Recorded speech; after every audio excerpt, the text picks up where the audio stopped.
মিরপুরে চলছে অনূর্ধ্ব-19 দলের বিশেষ ক্যাম্প। মিডিয়ার কল্যাণে বাংলাদেশের ক্ষুদ্র জাতিগোষ্ঠীর প্রথম ক্রিকেটার অনিকদেব বর্মনকে অনেকেরই চেনা। তবে এই নেম ফেম হবে সাময়িক যদি মাঠের ক্রিকেটে ভবিষ্যৎ উজ্জ্বল না হয়। বাকিদের বেলাতেও বাস্তবতা একই, সৃষ্টিকর্তা ছাড়া ভবিষ্যৎ জানার কারো কোনো উপায় নাই। তবে মঞ্চ ঠিকই তৈরি করে দিতে পারে ক্রিকেট বোর্ড, যে মঞ্চের ঠিকঠাক ব্যবহারে অনেকটা হয়ে উঠতে পারেন সেরাদের সেরা। তারুণ্যের হাত ধরে বাংলাদেশের নতুন এক শুরু। পুরো দেশ জেনারেশন জেড এর প্রশংসায় পঞ্চমুখ।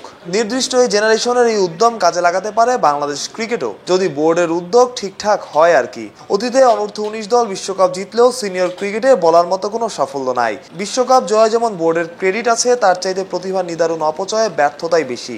বাংলাদেশ অনূর্ধ্ব-19 দল জিতেছে এশিয়া কাপও, অর্থাৎ বয়সভিত্তিক ক্রিকেটের পারফরমেন্সই বলছে বাংলাদেশ দলে প্রতিভার কমতি নাই।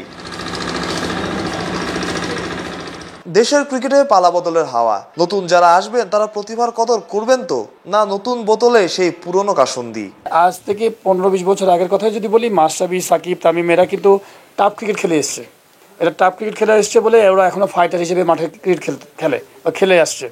তার পরবর্তী সময় এখন প্লেয়াররা কিন্তু আমি বলবো ট্যালেন্টেড প্লেয়ার, কিন্তু তারা ওই রকম টাফ ক্রিকেট খেলতে পারে না বলে তাদের জন্য খুব টাফ হয়ে গেছে ইন্টারন্যাশনাল ক্রিকেটটা। তো এই জন্য আমার মনে হয় যে নিচের জায়গাটা আমাদের মনে হয় যে আমাদের যে প্রিমিয়ার লিগ বলেন, এনসিএল, বিসিএল, প্রত্যেকটা জায়গাতে আরও টাফ ক্রিকেট করাতে হবে, তাহলে কিন্তু আমাদের মেন মঞ্চে যে ভালো পারফরমেন্স হবে।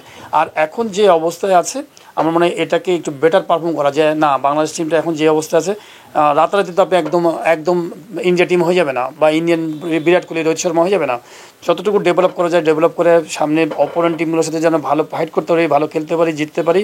সাথে সাথে আপনাকে এই লং টার্ম প্ল্যানে যেতে হবে, যে নিচের দিকে আমার এই জায়গাগুলো পরিষ্কার করতে হবে।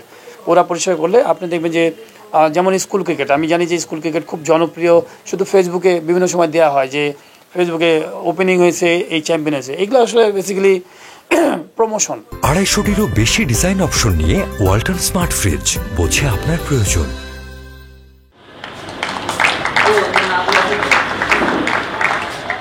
বইয়ের ভাষায় বলতে হয়, যত্ন একটি শক্তিশালী ব্যবসায়িক প্রয়োজনীয়তা, মানে ইনভেস্টমেন্ট।